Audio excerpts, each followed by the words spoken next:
ന്യായാധിപന്മാർ 18-1 മുതൽ 31 വരെയുള്ള വാക്യങ്ങൾ.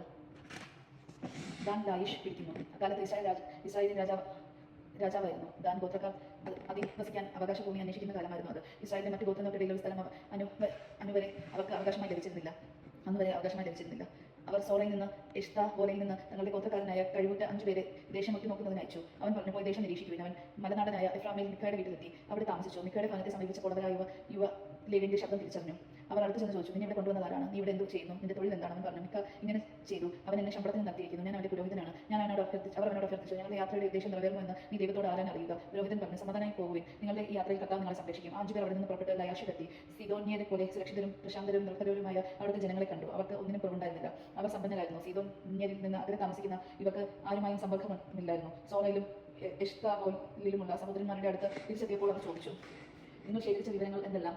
അവർ പറഞ്ഞു, നമുക്ക് പോയി അവരെ ആക്രമിക്കാം. ഞങ്ങൾ ആ സ്ഥലം കണ്ടു. വളരെ ഫലപുഷ്ടിമായ സ്ഥലം.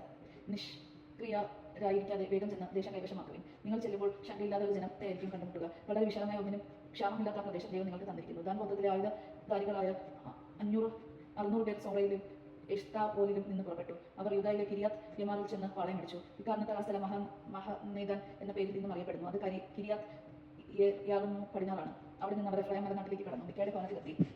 ലായി പ്രദേശത്ത് ചാരവൃത്തി നടത്തുന്നതിന് പോയിരുന്ന 5 പേർ അവരുടെ സഹോദരന്മാരോട് പറഞ്ഞു, ഈ ഭവനങ്ങളിലൊന്നിൽ ഒരു എഫോദും കുലവിഗ്രഹങ്ങളും ഒരു കൊത്തു വിഗ്രഹവും ഒരു വാർപ്പ് വിഗ്രഹവും ഉണ്ട് എന്ന് നിങ്ങൾക്ക് അറിയാമോ? എന്താണ് ചെയ്യേണ്ടതെന്ന് ആലോചിക്കുവിൻ. അവർ തിരിഞ്ഞ് മിക്കയുടെ ഭവനത്തിൽ താമസിക്കുന്ന യുവ ലേവ്യന്റെ അടുത്ത് ചെന്നു കുശലം ചോദിച്ചു. പടക്കോപ്പുകൾ അണിഞ്ഞ് 600 ദാൻകാർ പടിവാതിൽക്കൽ നിന്നു ചാരവൃത്തി നടത്താൻ പോയിരുന്നു. 5 പേർ കടന്ന് കൊത്തു വിഗ്രഹവും എഫോദ് കുലവിഗ്രഹങ്ങളും വാർപ്പ് വിഗ്രഹങ്ങളും എടുത്തു. ആ സമയത്ത് പടിവാതിൽക്കൽ പുരോഹിതൻ ആയുധങ്ങളായ 600 പേരോടൊപ്പം നിങ്ങൾ നിൽക്കുകയായിരുന്നു. അവർ മിക്കയുടെ ഭവനത്തിൽ പ്രവേശിച്ച് കൊത്തു വിഗ്രഹവും എഫോദും കുലവിഗ്രഹങ്ങളും വാർപ്പ് വിഗ്രഹങ്ങളും എടുത്തു. നിങ്ങൾ എന്താണ് ചെയ്യുന്നതെന്ന് പുരോഹിതൻ ചോദിച്ചു. അവർ പറഞ്ഞു, മിണ്ടരുത്, വായ്പത്തി ഞങ്ങളുടെ കൂടെ വരിക. നിങ്ങൾക്ക് പിതാവും പുരോഹിതനുമാവുക. ഒരുവന്റെ വീട് ഇനി മാത്രം പുരോഹിതനായിരിക്കുന്നതാണോ? ഇസ്രായേലിൽ ഒരു ഗോത്രത്തിനും വംശത്തിനും പുരോഹിതനായിരിക്കുകയാണോ? ഏതാണ് നിനക്ക് നല്ലത്? പുരോഹിതന്റെ ഹൃദയം സന്തുഷ്ടമായി. അവൻ എഫോദും കുലവിഗ്രഹങ്ങളും കൊത്തു വിഗ്രഹങ്ങളും എടുത്ത് അവരോട് കൂടി പോയി. അവർ അവിടെ നിന്നും തിരഞ്ഞ കുട്ടികളെയും കന്നുകാലികളെയും വസ്തുക്കളോടൊപ്പം മുൻപിൽ നിർത്തി യാത്രയായി. അവർ കുറേ ദൂരം ചെന്നപ്പോൾ മിക്ക അയൽവാസികളെ ഒന്നിച്ചുകൂട്ടി ദാൻകാരെ പിന്തുടർന്ന് അവരുടെ മുൻപിൽ കയറി.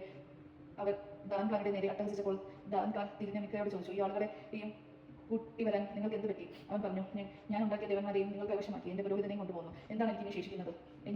എന്നിട്ടും എനിക്ക് എന്ത് പറ്റിയെന്ന് നിങ്ങൾ ചോദിക്കുന്നു? ദാൻകാർ അവനോട് പറഞ്ഞു, മിണ്ടാതിരിക്കുക. വല്ലവരും കോപിച്ചാൽ നിന്റെ മേൽ ചാടി വീണ് നിന്നെയും കുടുംബത്തെയും കൊന്നു കളഞ്ഞെന്ന് വരാം. ദാൻകാർ അവരുടെ വഴിക്ക് പോയി. തനിക്ക് ചെറുക്കാനാവാത്ത വിധം ശക്തരാണ് അവർ എന്ന് കണ്ട് മിക്ക വീട്ടിലേക്ക് മടങ്ങി. മിക്ക ഉണ്ടാക്കിയ വസ്തുക്കളോടൊപ്പം അവന്റെ പുരോഹിതനെ അവർ കൊണ്ടുപോയി. ശങ്കയില്ലാത്തവരും ശാന്തരുമായി ജീവിച്ചിരുന്ന ലായേഷിലെ ജനതകളുടെ അടുത്ത് അവർ എത്തി. അവരെ വാൾനിരയാക്കി. പട്ടണം തീവച്ച് നശിപ്പിച്ചു. അവരെ രക്ഷിക്കാൻ ആരും ഉണ്ടായിരുന്നില്ല. കാരണം അവൻ സീദോനിൽ നിന്ന് വളരെ അകലെയായിരുന്നു. അവർക്ക് ആരുമായി സമ്പർക്കമില്ലായിരുന്നു. റെഹോബിയിലുള്ള താഴ്വരയിലായിരുന്നു ലായിഷ്. ദാൻകാർ ആ പട്ടണം പുതുക്കി പണിഞ്ഞത്.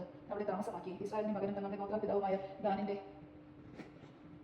പേർ ആ സ്ഥലത്തിന് അവർ നൽകി. ലായിഷ എന്നായിരുന്നു അതിന്റെ ആദ്യത്തെ പേര്. ദാൻകാർ കൊത്തുവിഗ്രഹം തങ്ങൾക്കായി സ്ഥാപിച്ചു. മോശയുടെ പുത്രനായ നർഷോമിന്റെ പുത്രൻ ജോനാഥനും പുത്രന്മാരും പ്രവാസകാലം വരെ ദാൻ ഗോത്രത്തിന്റെ പുരോഹിതനായിരുന്നു. അദ്ദേഹത്തിന്റെ ആലയം ഷീലോയിൽ 1000 കാലം മിക്ക ഉണ്ടാക്കിയ കൊത്തുവിഗ്രഹം അവരോടെ പ്രതിഷ്ഠിച്ചു. ദൈവജനങ്ങൾ നാം കേട്ടത് നമുക്ക് ദൈവത്തെ സ്തുതിക്കാം. ക്രിസ്ത്യാനിക്ക് സ്തുതി.